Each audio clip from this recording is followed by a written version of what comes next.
Assalamualaikum warahmatullahi wabarakatuh. Kepada Dewan Juri yang terhormat, perkenalkan kami dari Universitas Profesor Dr. Mustafa Baragama dengan nama tim Burung Hantu.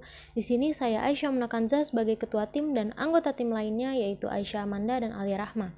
Saya akan menyampaikan argumen pertama kami mengenai mosi ketiga.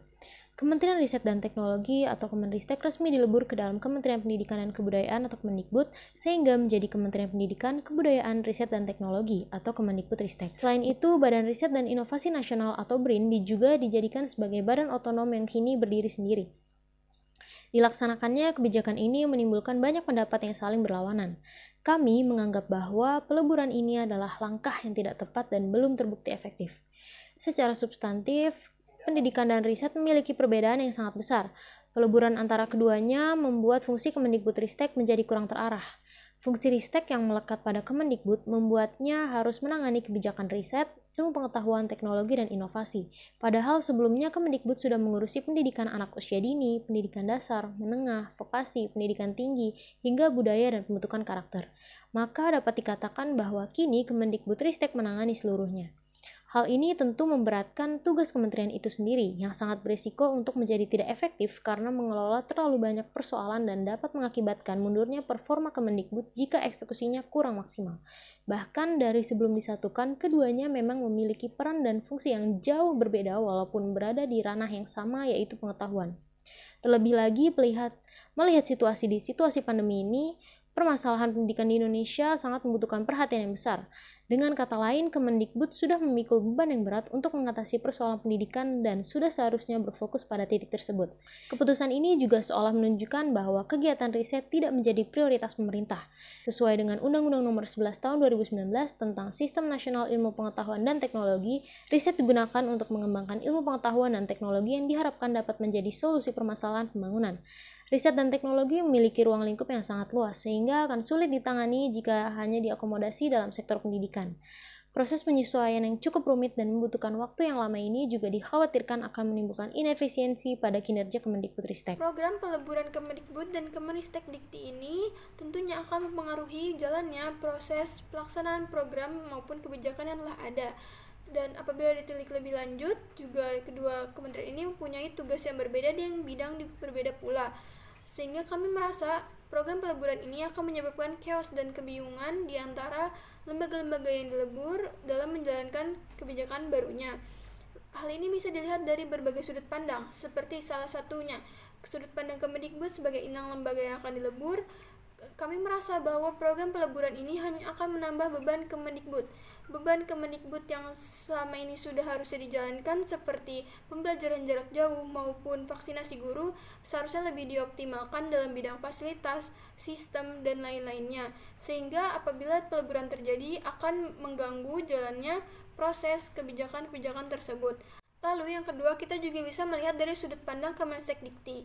Di masa pandemi COVID-19 ini, Kemenristek Dikti seharusnya memfokuskan dirinya dalam penelitian mengenai pandemi yang melanda seluruh dunia ini. Salah satunya pembuatan vaksinasi yang telah berjalan di Indonesia, yaitu vaksin merah putih yang berkolaborasi dengan lembaga-lembaga riset di Indonesia serta universitas-universitas ternama. Sehingga apabila terganggu pelaksanaannya bisa mengurangi efisiensi, bahkan gagal atau kurang maksimalnya produk yang dihasilkan. Satu masalah ini saja sudah bisa berdampak pada hal-hal dan bidang-bidang lain di dalam kehidupan bernegara di Indonesia. Yang ketiga, ada risiko berbahaya apabila kebijakan riset nasional dilemparkan kepada BRIN yang kini berdiri sendiri. Pada Undang-Undang Nomor 11 Tahun 2019 tentang Sistem Nasional Ilmu Pengetahuan dan Teknologi mengamanatkan BRIN sebagai pelaksana riset dan inovasi, sehingga apabila ada peran baru yang ditambahkan akan mengganggu prinsip tata kelola menjadi lebih tidak teratur dan rumit.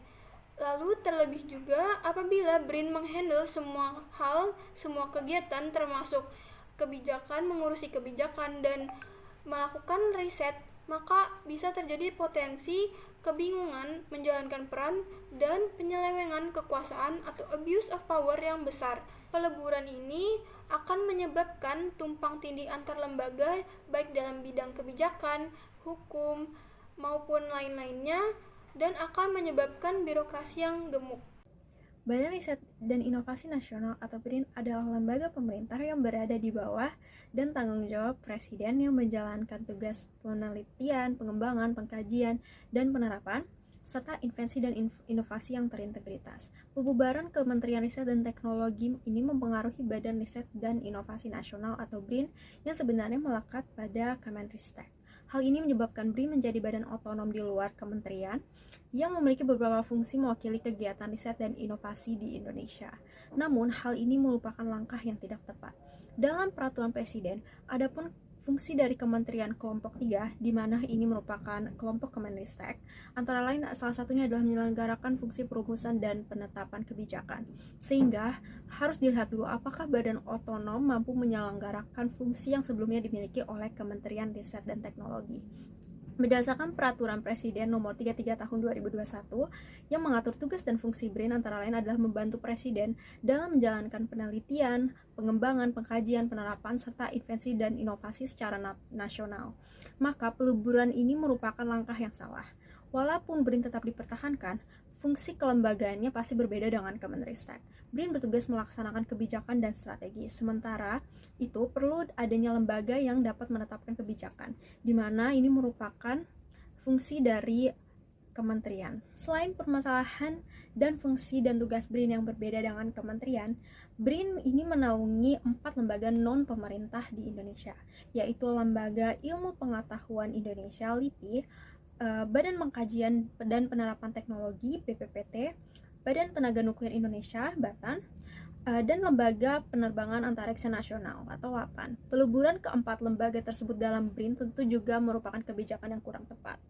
Keempat lembaga tersebut memiliki cara riset yang tersendiri yang berbeda-beda satu dengan yang lainnya. Peleburan Kementerian Riset dan Teknologi dalam Kementerian Pendidikan dan Kebudayaan antara lain adalah untuk membentuk kementerian baru, yaitu Kementerian Investasi. Hal ini harus dipertimbangkan kembali mengenai penghilangan Kementerian Riset dan Teknologi dan pemunculan Kementerian Investasi. Perlu kita ketahui bahwa di Indonesia telah ada Badan Koordinasi Penanaman Modal dan Pengelola Investasi, di mana pendirian Kementerian Investasi tersebut bukanlah urgensi yang harus diputuskan untuk menggantikan Kementerian Riset dan Teknologi yang sehingga kami tidak setuju terhadap mosi. Dewan ini percaya bahwa peleburan Ristek-Dikti dan Kemdikbud telah sedemikian rupa efektif melalui 3 argumentasi yang telah kami sampaikan. Oleh karena itu, kesimpulan yang dapat diambil adalah bahwa kami tidak percaya bahwa peleburan ini merupakan langkah yang efektif. Terima kasih. Wassalamualaikum warahmatullahi wabarakatuh.